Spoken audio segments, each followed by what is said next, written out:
Hi, I'm John Little, and this is the ShockCast for a Saturday evening, April 29th, 2018. The enemy works against us in so many ways, even turning those who should be friends and allies into combatants.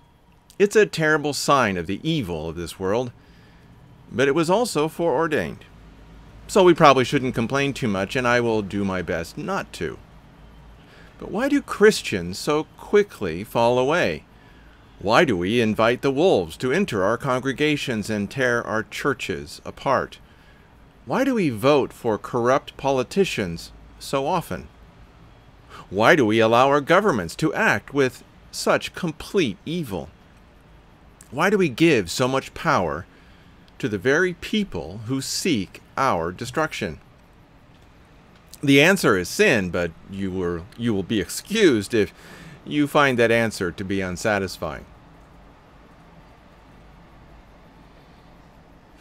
I find myself with too much to write, and I found myself with too much to write and talk about on Friday, and so I wasn't able to really do as much of an article as I normally would like to do. But there is so much in the analysis, research and analysis section that, seriously, I would really only need to talk about that. And the four main areas that I think that you should be paying attention to, well, more like three main areas, is first of all, and this is a little more personal, Steve Quayle and Doug Hagmann have yet again threatened to sue me, and a handful of others, for daring to speak the truth about what they have done. Now, I'm not the main object of their lawsuit, but they have threatened to include me in their attempts to, I'm not sure what. I'm not surprised by this, and you shouldn't be either, but the fact that they dare to do this is very sad and reflects poorly on who they are. Then, the alliance of Gog and Magog is definitely on the rise. Whether we see Isaiah 17 fulfilled first, the destruction of Damascus, or together with Ezekiel 38 and 39, the coming of Gog and Magog, is hard to say. But recent developments are chilling. War is coming, just as the Bible said that it would. And then there's something else. The evil entities that have arisen to capture the minds and hearts of our families and friends has made itself even more and more visible. They have names like Google, Facebook, YouTube, Yahoo, and Twitter. But they are just a small part of a scheme that runs deeper than those companies. The beast is rising, but it should be made clear that it rises first in our hearts and minds, and of course in the hearts and minds of our friends and neighbors. Well, there's much more to be said, and I did say some of it, but in the research below, but Mrs. Little and I had to rush off to the Bible class that we teach. So let's get into the research and analysis that I did for the past week. This one came to me from a reader, and it was from the Tracking the Leopard Mirage, a website run and written by Jacqueline Weaver. She said, it's titled, Threatenings of a Lawsuit While Sidestepping the V Liability, the Ever-Present Danger in All of This. Well, it looks like Steve Quayle is threatening me with a lawsuit again. And it's a very bad sign, and it makes me wonder if there is more corruption involved with Steve Quayle and Doug Hagmann. Because only someone corrupt would want to sue someone for stating the obvious. Well, Jacqueline Weaver is one of those being threatened with a lawsuit. In fact, she's far more under threat than I am. And here is the first paragraph, or I should say the introductory article, and it's a quote from the appearance of Steve Quayle on Doug Hagmann's the Hagmann and Hagmann report. Quote, and this is Steve Quayle speaking, but because a group of people who started coming against Doug and I, that we basically responded as in hyperbole. The thing is that we've been forced to fight a 30-month battle against people who have libeled us, who have slandered us, who have defamed us, who have been involved in tortious, which is the idea of civil lawsuit, or the idea of a tort, because the two basic systems of law in America are what we call criminal law, and then there is tort law, which is the more civil, which is civil law, or what we normally call civil law. But let me continue the quote. A tortious interference in our businesses who have done their best to get you literally thousands of pages on the internet. It doesn't matter if you live in Taiwan, which means he's talking about me. It doesn't matter if you have a dual citizenship, or Mexico, the United States. Doesn't matter if you live in Mississippi, which that's Jacqueline Weaver. Doesn't matter if you live in Canada. Doesn't matter if you live in Alabama or Georgia or any place else. We are absolutely putting you on notice. You will get to write the checks for your defense. That's Steve Quayle on the 3/29/2018 Hagmann Report. And yes, I'm the guy in Taiwan, and Jacqueline is the one in Mississippi. And they want to sue us and a couple of others for stating obvious facts. You can find some of those facts here. The first one is Special Report V.G. Varghese, a.k.a. the Guerrilla Economist. After I wrote that, Steve threatened me with a lawsuit, while I was also receiving new information. Information that I had not uncovered before that article. And that is where the second article came in. Special Report, Update.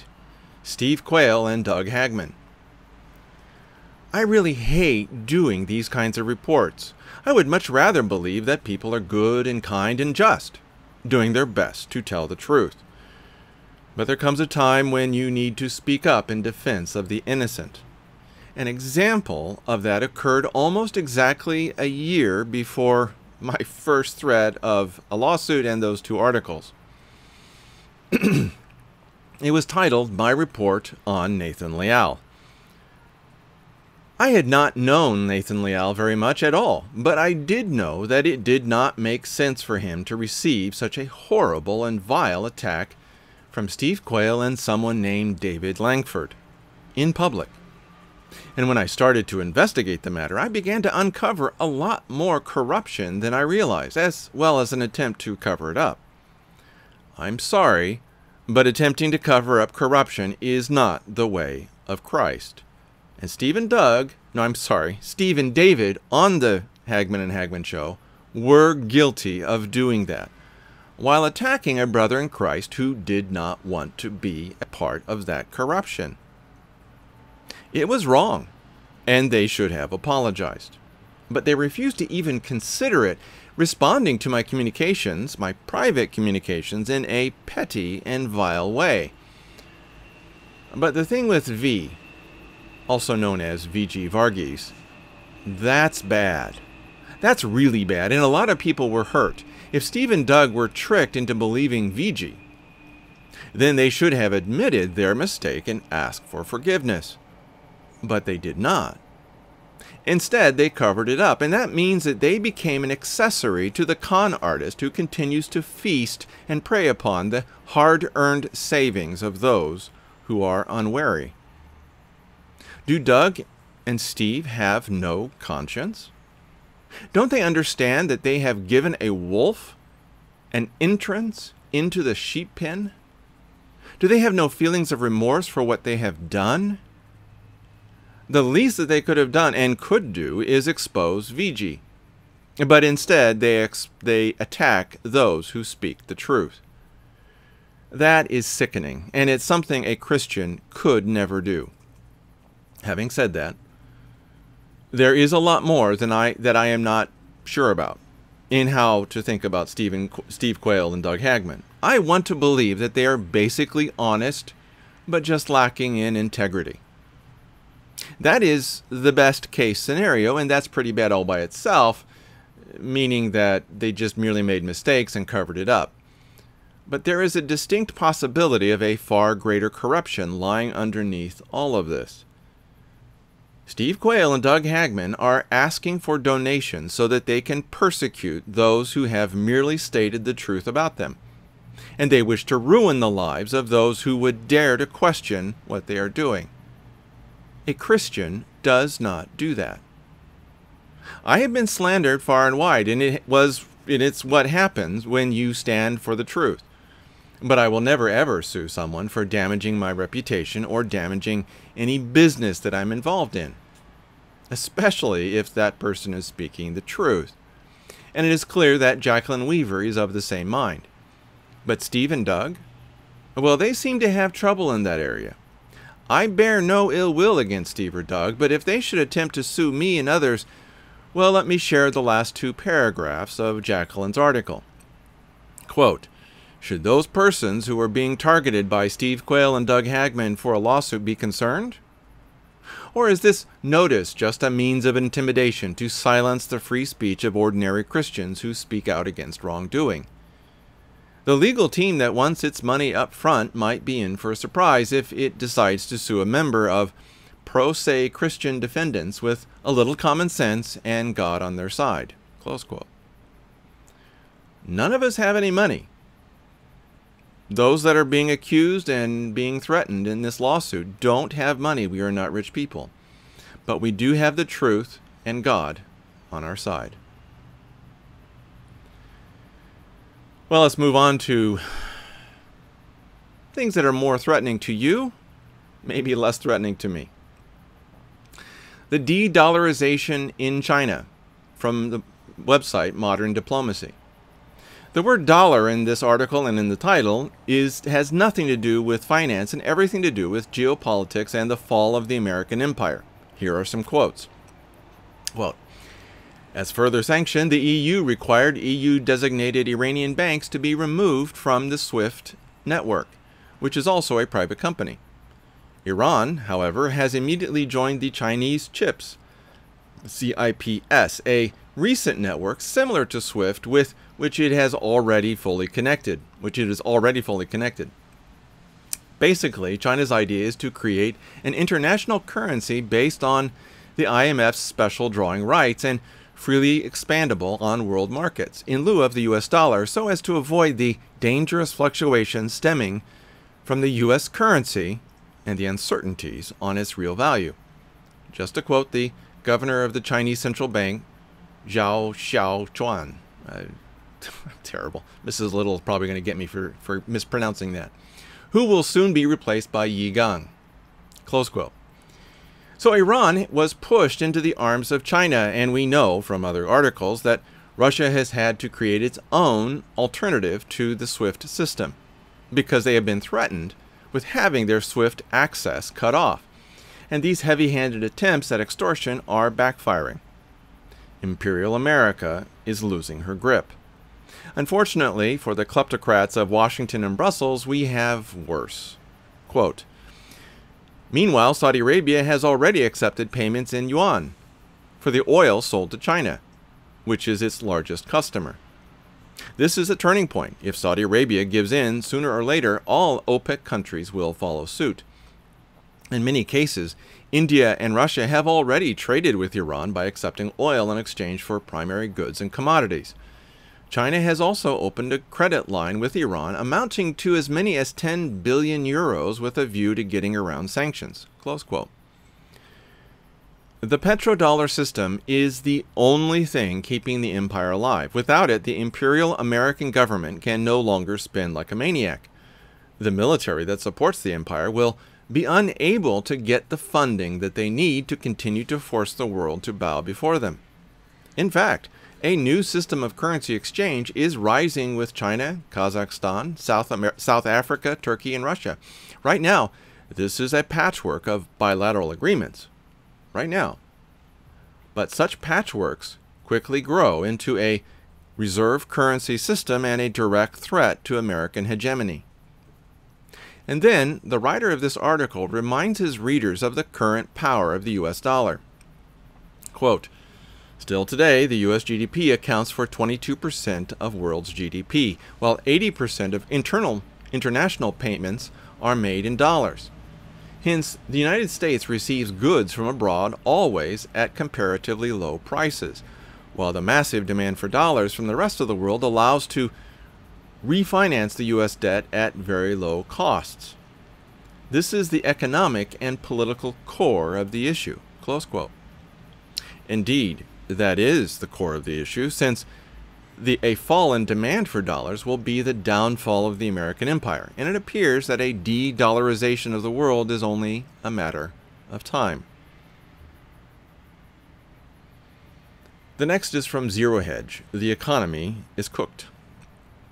After describing the ironclad, impossible to ignore reasons for why we are headed into the financial abyss, Adam Taggart ends with this, quote, "The bigger predicament. But sadly, as prodigious as it will be, our growing pile of debt isn't going to be the primary limiter of growth in the coming decades. Instead, it will be energy. Oil prices are on the rise again, as the world is waking up to the fact that annual demand will exceed supply for decades to come, and that the U.S. shale miracle will be a short-lived mirage. All while new oil field discoveries are the worst since World War II. With increasingly expensive energy and increasing global competition for it, the economy will find itself increasingly constrained. We will be faced with a future of doing less." This is not fear-mongering, it's science. Specifically, our destiny is in the hands of the laws of thermodynamics. Without a surfeit of new, plentiful, BTU-dense and affordable energy sources, which we simply don't see on the horizon, economic growth cannot be sustained.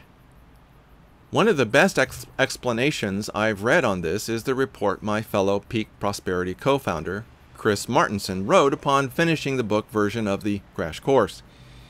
It remains to this day one of his most seminal warnings of the global predicament we, a species, face on this finite planet. And that seminal work is really, they republished it in Energy is the Non-Negotiable Element Defining Our Future. They republished this report in full, which is even more relevant and important to he today than when Chris wrote it 8 years ago, as our economy specifically and humanity in general are totally unprepared for a future of even slightly less energy. Everything, and again I'm continuing my quote, and it's a long one, everything is tuned to grow exponentially. There is no plan B. We have no models yet for how to manage a world of degrowth. So we will blindly slam into this crisis head on, but as painful as they will be, the economic woes at that time will be the least of our worries. Close quote. If you want to know the reason why our current global system will collapse and usher in the beast system and the Antichrist, that will be the ultimate reason. All other reasons will just be details. And I hope that you understand that. I don't think that very many people understand the catastrophe that is rolling down upon us. We've hit peak oil, kids. Anyway, the new Alaskan oil rush, another article from Zero Hedge. This article is deeply annoying. They're making a big deal about discovering 300 million barrels of oil in Alaska, as if it's a big deal. Does anyone think about numbers anymore? At Saudi Arabia's current rate of production, which is about 10 million barrels of oil a day, this new discovery is worth just 30 days of oil production. Just 30 days. This is an example of how they can get you to be distracted from the core problem by making a big deal out of teeny tiny bits of news. If anything, this is just more evidence that we are in serious trouble.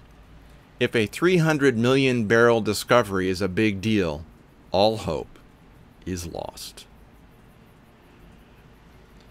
Now, more on oil, and this is from oilprice.com. It's called OPEC's biggest problem. By the way, OPEC stands for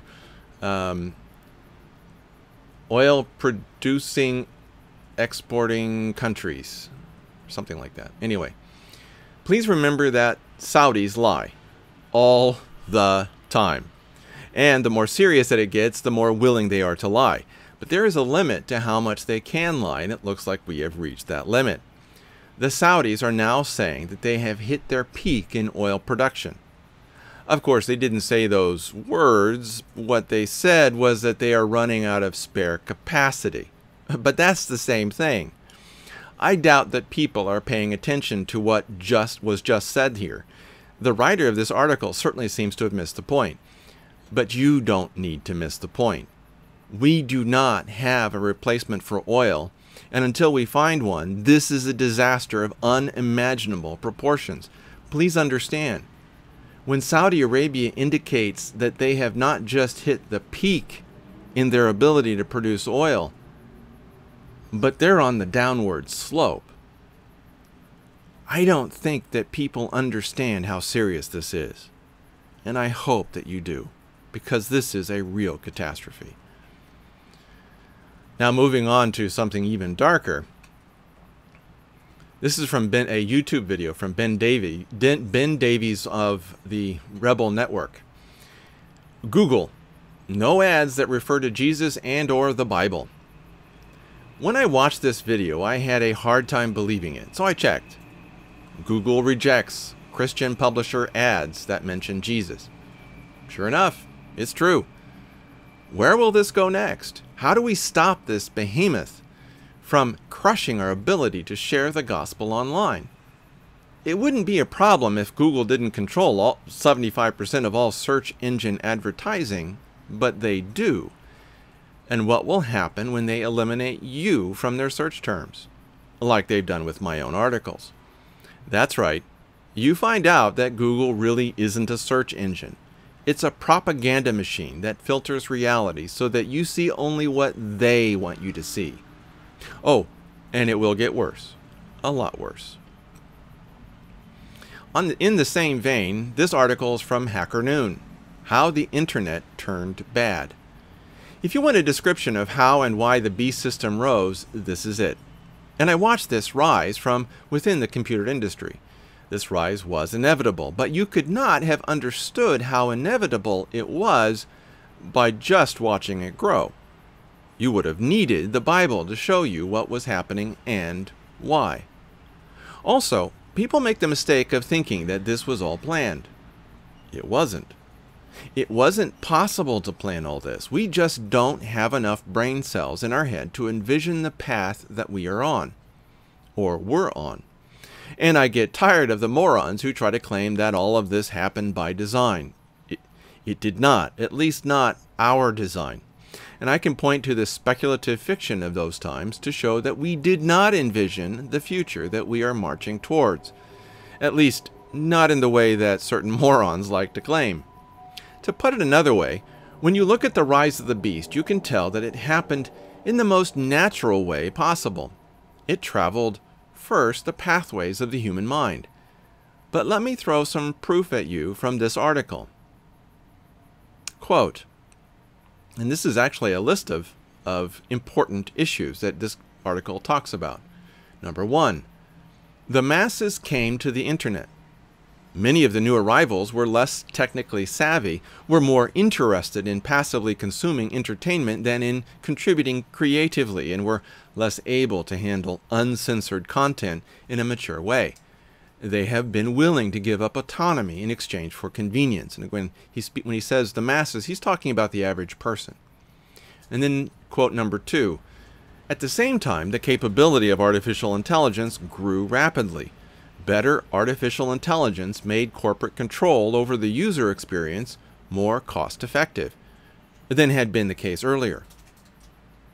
And then number 3, the winner-take-all mentality took over. Entrepreneurs and consultants were convinced that only one firm in each market segment would dominate. In recent years, this has become almost a self-fulfilling prophecy.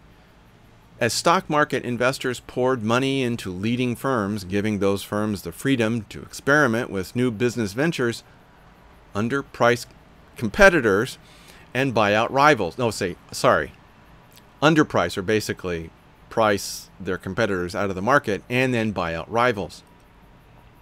That's what happens when you have a lot of money.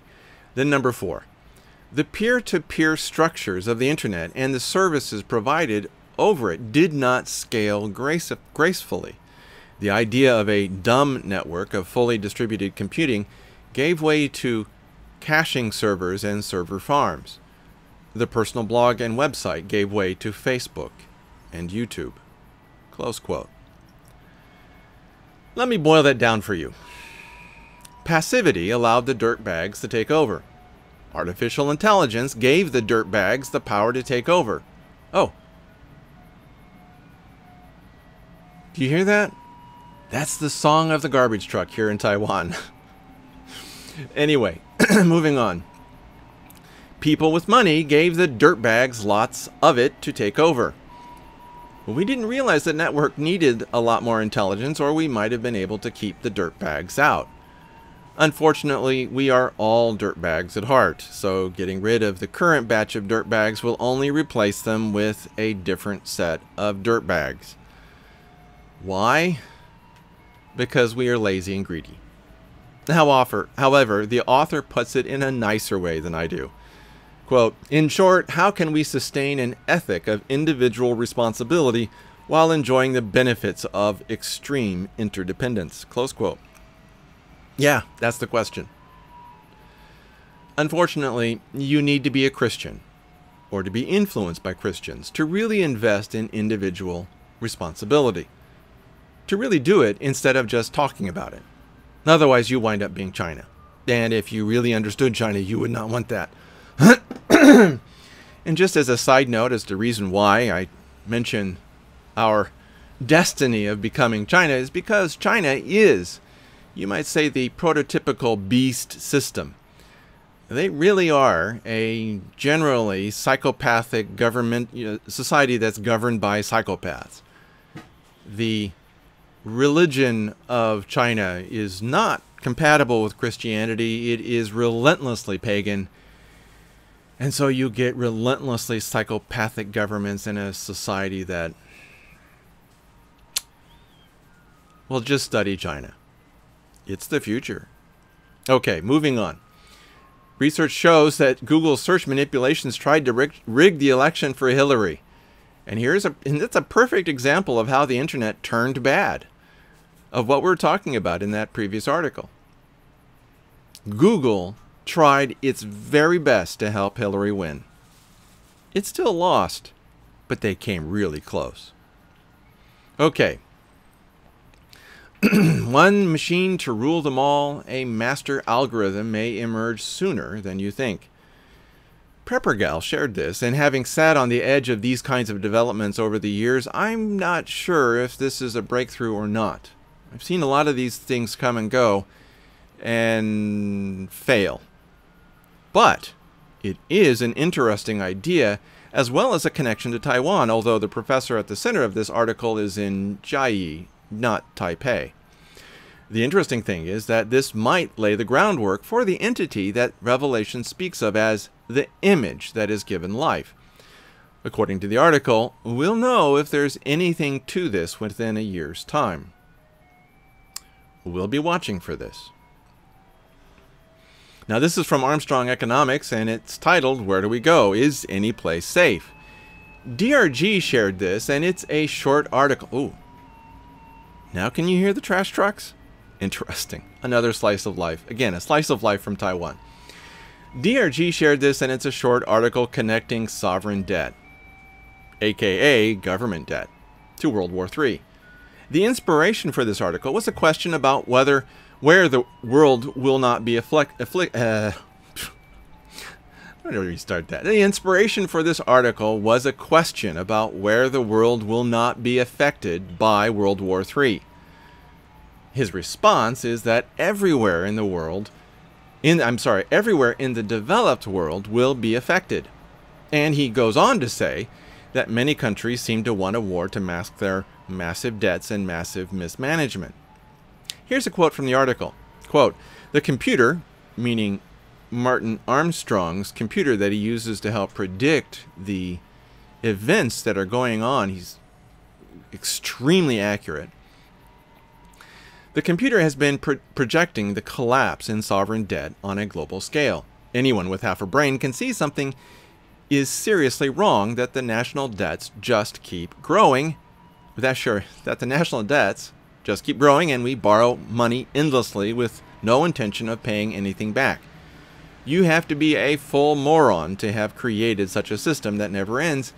Even without war, we are headed into a sovereign debt crisis, which is inevitable. Martin goes on to say that just paying the interest on the debt will exceed military spending for the U.S. in 2019 as the interest rates continue to go up. And, I'm sorry, that's just really relying on current interest rates, and as interest rates continue to go up, it's going to be even harder and harder to pay. And this is a global problem. China is even in a worse situation. The insanity needs to stop before we start killing each other, but the insanity won't stop because, well, we're insane. All of us. Now, big thanks to DRG, and let me reiterate again, and this is an interesting point that Martin said. Martin Armstrong said that all the developed countries in the world will be affected by World War III. So the question is, maybe the place to go is a non-third world country. A non-developed country. So if the developed countries are vulnerable, maybe the third world is a good place to go. Not all third world countries, maybe some. Anyway, just a thought for you, for those of you thinking about these things. Now this is from Charles Hugh Smith of Two Minds. The war between public pensioners and tax donkeys is heating up. You and I are tax donkeys, and I've paid more than my fair share of taxes already, and I'm glad that I'm finished with that for now. But for the rest of those living in the USSA, the United Socialist States of America, let me present this quote from the article. Allow me to summarize for those who aren't too squeamish. A lot of cities and counties are going to go broke, slashing services and jacking up taxes, all to no avail. The promises made by corrupt politicos cannot possibly be kept, despite constant assurances to the contrary. And those expecting services and taxes to remain untouched will be shocked by the massive cuts in services and the equally massive tax increases that will be imposed in a misguided effort to save politically powerful constituencies and fiefdoms. Continuing the quote, these dynamics will power a great migration of tax donkeys from failing cities, counties, and states to more frugal, well-managed, and small business-friendly locales. I've sketched out the migration in this graphic, the move by those who can from more incompetently managed and or corrupt cities, counties, states to more innovative, open, frugal, and better managed locales. Close quote. It's kind of a mouthful, but he was basically charting the movement of people who can leave cities, counties, and states from those areas that are corrupt with high taxes and low services to those areas that have low taxes, are efficiently managed, and are not corrupt. Texas is a popular destination. Moving on, that's a quote I was quoting from an article, and there's even more to read, especially about the pension obligations that are going to kill the cities and towns, and then the states. The socialist states in America are going to die a slow and agonizing death, and they did it to themselves, and history will show that the Democrats did it, with the help of the Republicans. Now here's this one from Investment Research Dynamics. This system will have to collapse. To put another nail in the public pension coffin, there's this, quote, if the stock market were to sustain an extended decline of more than 10%, extended meaning several months in which the stock market falls more than 10%, every public pension in the U.S. would collapse. This is based on an in-depth study conducted by a good friend of mine who works at a public pension fund. He has access to better data than outsiders, and I know his work to be meticulous. Close quote. If I had the option, meaning if I had a public or private pension, and in fact, we did have a private pension, and we did take a lump sum payment, I'd take it if that was me. And that teaching job in Ecuador or Uruguay that was quoted in this article, now might be a good time to look into that. The next is China's Xi, XI, says internet control is key to stability. If you thought that Facebook and Google were bad, and they are, take a look at China. When it comes to information control, propaganda, and blocking content, no one is better than China. No one. That's why the Beast system will probably have its prototype developed in China. Now, this is a little bit more of a private one, since I have been in the high-tech area, and I have a real interest in computer technology. This one is titled, this is from notebookcheck.net news, and really it's the best site, I think, on the internet for finding good reviews on what notebook is the best to buy. Where are all the KB Lake-G laptops? NVIDIA's GeForce Partner Program may be to blame. Okay. There are two kinds of graphics card manufacturers out there, AMD and NVIDIA. And I take a lot of personal interest in this because I tend to build my own computers. And NVIDIA is playing a dirty game, trying to keep computer manufacturers from using AMD chips. This is a foul and evil monopolistic practice, and I am now disgusted that I have an NVIDIA graphics card in my computer. Never do business with those who use corrupt business practices. Boycott them every time you see a business act this way. And so I end the article with hashtag boycott NVIDIA. Now back to China. Since China assigns every citizen a social credit score, and this is from CBS New York. This is the precursor to the mark that is central to the Beast system. Your ID will be linked to a social credit score. And here's a quote about someone who is already a victim. Quote, when Liu Hu recently tried to book a flight, he was told that he was banned from flying because he was on the list of untrustworthy people. Liu is a journalist who was ordered by a court to apologize for a series of tweets he wrote and was then told that his apology was insincere. I can't buy property. My child can't go to a private school, he said. You feel you're being controlled by the list all the time. Close quote. The Chinese are attempting a 24/7 monitoring and rating system for everyone in the cities. And you can bet that they will be starting in one area and rolling it out everywhere else. And continuing with a quote. Ken Dwoskin has studied China's economic and political culture for more than 3 decades. He says how the new scoring system truly works is kept secret and could be easily abused by the government. Tracy asks, how far into people's daily mundane activities does this go? Dwoskin replies, well, I think that the government and the people running the plan would like it to go as deeply as possible to determine how to allocate benefits and also how to impact and shape their behavior. Close quote. This is the beast and the mark of the beast made in China. Seriously, if you want to know the future, look at China. Now let's go down to something that I consider to be vital to your safety, Gog and Magog. I have been looking and being concerned about Gog and Magog, first of all, because of the country that I care about, Israel, and also prophecy as what the Bible speaks of, and the great awakening and return of the Jewish people to God. But there's also something else, and it's called Ezekiel's Fire. Ezekiel'sFire.com is the book that I wrote. Or should I say, the name of the book is Ezekiel's Fire, and you can find that book online, Ezekiel'sFire.com. That Ezekiel's Fire is going to be the most massive, either solar flare or something from the sun, in which the sun will appear to be 7 times the size, 7 times brighter than it is now, and the moon will be as bright as the sun. That is going to destroy so much of our civilization, and you might wind up dying if you're not prepared.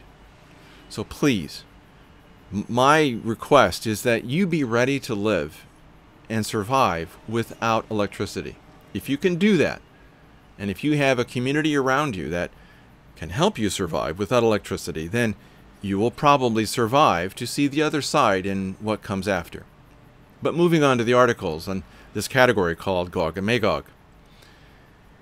Turkey will repatriate all gold from the U.S. in an attempt to ditch the dollar. And this is a Zero Hedge article. This is a move by Turkey to step back from NATO and the United States. And a move away from the U.S. is a move towards Russia and even China. There is no direction for there's no other direction for Turkey to move in. This is from the express.co.uk. Donald Trump asks Saudi Arabia and others to establish Arab army to replace U.S. in Syria. Chris from Poland made an interesting point in the comments section from last week, and he was the one who shared this. He observed that all those in the Middle East that are not in the Gog and Magog alliance are in this group being called by Trump to intervene in Syria. I find that to be a very interesting hint at the future, and I doubt that I would have seen this if Chris hadn't pointed it out. Well done, Chris. Now, the rest of us need to be watching this development carefully. And by the way, and this is an interesting thought that I'm just having right now, as this alliance grows and threatens the hegemony that Iran and Turkey and Russia and the Central Asian states wish to have in the Middle East, they will respond to that. So maybe Saudi Arabia and this Arab alliance will overstep themselves, go too far, and then be smacked down by Gog and Magog. It's hard to know for sure. We'll see what happens. The next article is from Ibrahim Karagul, and this is also from Chris from Poland. I almost have to laugh at some of these titles from this Turkish newspaper. Are they substituting you in place of the PKK? Don't you dare come here, you will be disgraced. From Ibrahim Karagul. Chris also added this as a supporting evidence to the link above, and this article definitely reflects the Turkish mindset. I spent a lot of time in Turkey, so I recognize this. This editorial from the ultra-nationalist Turkish newspaper Yeni Safak complains that this effort to create an Arab alliance will be used to block Turkey's ambitions. Of course, the moron who writes this doesn't use the word ambitions, but that's what he complains about. This newspaper, which is very close to and even a mouthpiece of the Turkish government, believes that Turkey should recreate the Ottoman Empire by conquering the Middle East, and that is exactly what Oink Erdogan wants. And when the enthusiasm with which the Turkish people have embraced Erdogan, and with the enthusiasm with which the Turkish people have embraced Erdogan, it sounds like the people of Turkey have embraced this idea as well. Just like they embraced the murder of 2.5 million Christians 100 years ago. But there's an interesting thought laid out by the dirtbag writing this article, and I have to hold my nose as I quote him. Are we going to get Hajj visas from the US, the UK, and Israel now? If this goes on like this, the opinion that Islam's sacred sites are under threat is going to spread through the entire Muslim world, and an entirely different matter is going to gain prominence. A while later, is the Muslim world going to have the US, UK, Israel approved visas for Hajj visits? What is this? Do you have any idea the kind of upheaval this will lead to? All the dirty work that was done there until now is going to be blamed on you. You are going to be seen as the boss of terrorist organizations like the PKK and PYD. You're going to be accused of financing terrorism and using it against Turkey. Close quote. Man, I'm glad I got through that. This guy's a moron. But he's the kind of moron that reflects the ideas of the Turkish people and the Turkish government. Notice what he's talking about here. The threat to the Islamic holy sites. This sounds like the kind of excuse that Turkey or someone is getting ready to use to launch Gog and Magog. Iran would certainly go for this idea. China would support it if it meant that they could have another trade route through to the Mediterranean Sea. Russia would go for it if it meant that Israel and America were neutralized in the Middle East. The Central Asian stans, Kazakhstan, Turkmenistan, Tajikistan, and the other stans would go for it also if it helped make it easier for their raw materials to flow through to the Mediterranean. This is a very interesting casus belli, or reason for going to war. This rescue of the Muslim holy sites, I think that we should be... I'm sorry, again, this is a very interesting casus belli, this rescue of the Muslim holy sites. I think that we should be watching to see if it's taken up by other Muslim writers, and I'm sure actually it already has been. Again, this is another of many, many excellent contributions by Chris, who lives in Poland. It's very, very well done. Now it's, of course, Iran's Khamenei urges Muslim nations to unite against the U.S., not as an alliance with the U.S. Will Iran try to unite the world's Muslim countries? Time will tell, but you can bet that many will seek to join with Iran against the empire. Now, the title of this next... now, this was some Russian in this one. This is from a presentation made in Verona, Italy in 2017, October, I believe. And the link is a PowerPoint slide pack from the presentation that Igor Sechin, the CEO of Rosneft, made in Verona. And when you go to slide 14 and 16, you'll see how Russia views the Middle East. They consider the Middle East as a vital objective for dominance. They consider the Middle East to be a part of who and what they are as those who are producing oil. And yes, it is all about oil. And if they can't get control through diplomatic means, they will get it through military means. I found a mention of Sechin's presentation in a link from the CairoReview.com. And you'll find more in that article, but the main thing to take away from all this is a heightened interest in the Middle East, a very heightened interest. The next one is from Zero Hedge, and it talks about Turkish President Erdogan, who I call Oink Erdogan, blasts the U.S. for sending 5,000 trucks loaded with weapons to northern Syria. It's hard to know if anything that Oink Erdogan says is true, but giving tons of weapons to the Kurds will definitely make the Turks mad and afraid at the same time. Please remember that the Turks have been oppressing the Kurds since the beginning of the founding of modern Turkey, and the Kurds make up 20% of Turkey. It would be easy for Turkey to lose a fifth of their country if too many weapons get into the hands of the Kurds. The fact that the Turks deserve to lose a fifth of their country is just icing on the cake. So, more weapons to the Kurds, please. Now back to Russia. And this is from antiwar.com. Russia says Syria's new air defense will be delivered soon.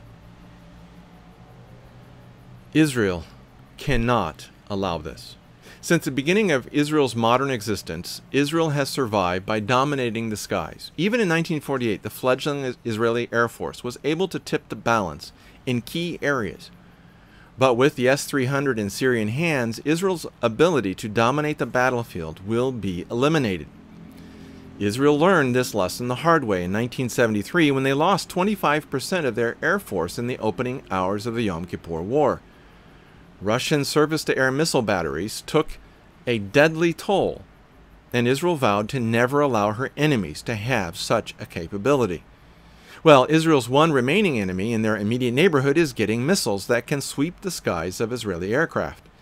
This will mean that Iran can now build a forward base in Syria, and it will mean that Hezbollah can attack Israel with relative impunity. So Israel will destroy those missiles, no matter what the cost, even if it means the destruction of Damascus and the coming of Gog and Magog.